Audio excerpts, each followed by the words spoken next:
Too many of our young people are struggling to meet the basic needs of family, including shelter, warmth, good food, good relations, a good start to life. So my second point that I want to make that's linked to social justice is the building of strong families from a holistic social determinants perspective. So the social determinants that I'm listing out here come from a very strong Indigenous rights woman. She's a doctor, a Métis doctor, Dr. Judith Bartlett. I'm not sure if she's come up here to speak, but she's come up with this model of social determinants that look at the individual in the context of family, in the context of community, and in the context of nation. And within that, that sort of encompasses all of the sort of standard social determinants that we're used to. So what I wanted to say is that if we in the Yukon want to build strong families so young children can really get the full benefit of early childhood education, we need to pay attention to these social determinants that influence child and family wellness. So I want to just read a little excerpt of a piece I wrote for Selkirk last year. So I'm not shy about quoting from myself. So traditionally, Selkirk people were nomadic, traveling to different parts of the vast territory throughout the year, hunting moose and caribou, fishing for salmon or whitefish, gathering berries and medicines, took people and families to their favorite hunting and fishing grounds, depending on the time of year. When the fur trader Robert Campbell came down the Pelly, he found a people that were hospitable and kind. And I remember one elder recounting about the teachings that he got from his mother. And she said to him, "Don't pass by someone who needs help. Help them." I always remember that. It was at the old, what we then called the old Indian Center in Riverdale. And first he lectured us because all of us younger people, we were sitting there waiting to hear what he had to say. We had our pencils already, and so he lectured us about pencils and writing things down and what happened to our memory, you know, that people didn't need those things to remember what was being said. So I didn't write it down, but I didn't forget what he had to say. So, and other elders have talked about the importance of, you know, those principles I mentioned, the caring, sharing, and respect. And that's how people survived for those years, for all the thousands of years that people have been here. Selkirk people, along with other Yukon First Nation people, are highly knowledgeable and skilled in the survival of this environment. A few years ago, I interviewed elders on the wildlife that's found along the Pelly River. And all those elders knew in really great detail about the animals, what they ate, when they ate the food, the plants, their different properties. Even the ones who said, "Oh, I don't really know anything about this, you don't have to interview me," they did know it. And my son was out hunting actually recently, and they were tracking a wounded bear. And he was just marveling. There was an older hunter with him, and this hunter was from Teslin, and he said, my son found the first spot where the bear had gone down, and it was a big bloody spot. And so then they kept tracking, and pretty soon the signs you couldn't see the signs anymore, but this older hunter could see. He could find that little tiny spot of blood. He could see the little broken twig, and which, you know, the others didn't see that. So that the level of knowledge was really incredibly deep. The technology, we used only a few tools in traditional times, but that knowledge was really our technology. So traditional foods continue to be an important source of food for our people in more than one way, because the food, it helps to ease the pocketbook. It provides a high quality of nutrition. The skin is used to make moccasins, and the process of hunting and processing the moose keep people connected to traditional practices and traditional knowledge. And at Selkirk, and I think along other communities as well across the Yukon, in mid-July, people all go out to their fishing sites and to catch the fish. And this year, of course, there was a lot of talk and pressure about the salmon and the health of the salmon.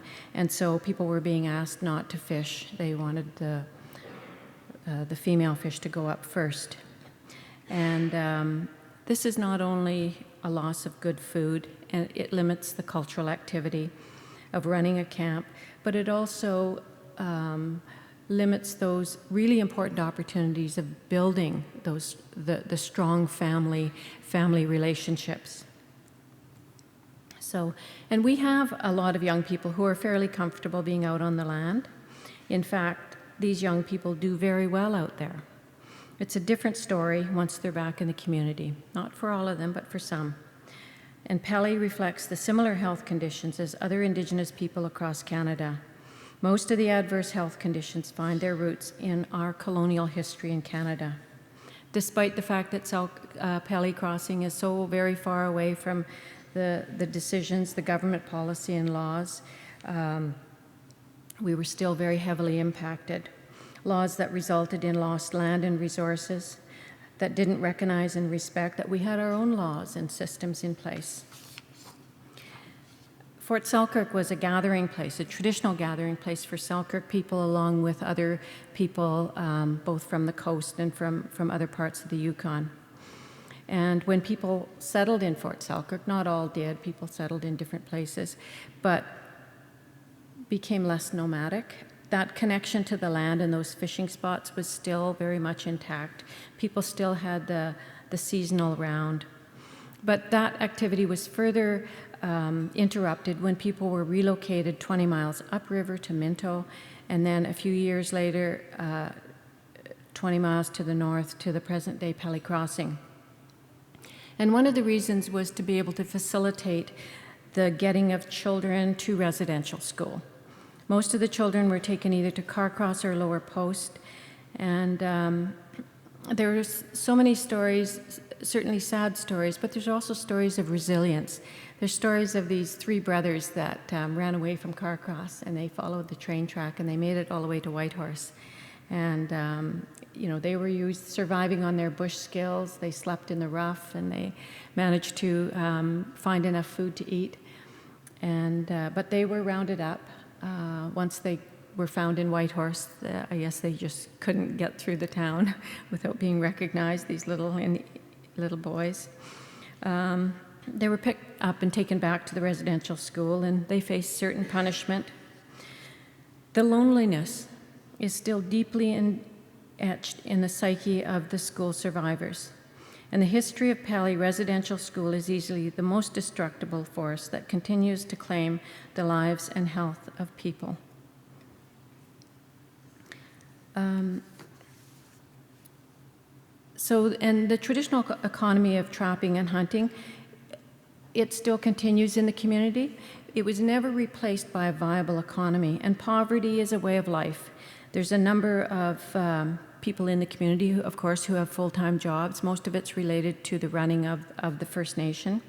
And there are seasonal jobs that come available. But social assistance is still very much a source of income for many of our people.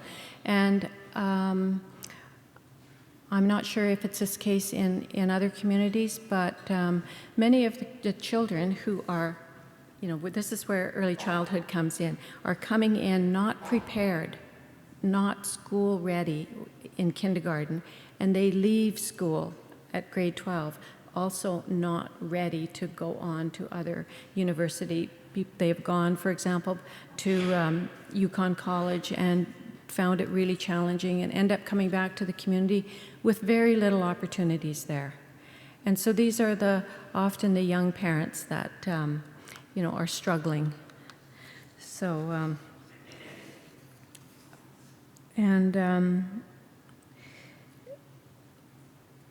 Housing is really limited. We have a real housing crisis right now in Pelly.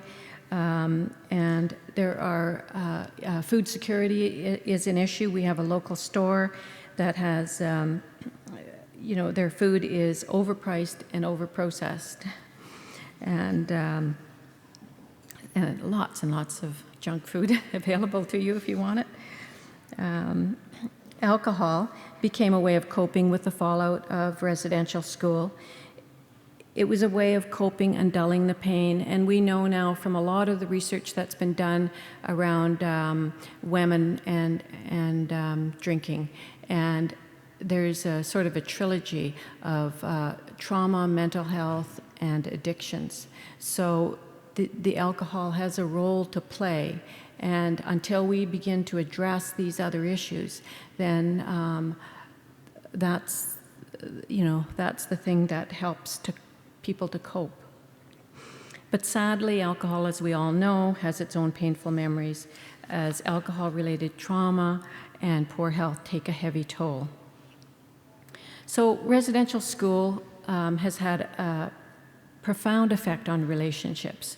And we know, again, as the presentations, that relationships is sort of the vehicle that you need to build strong families and to nurture the children, the toddlers and the babies to a point where they're ready for that early childhood education.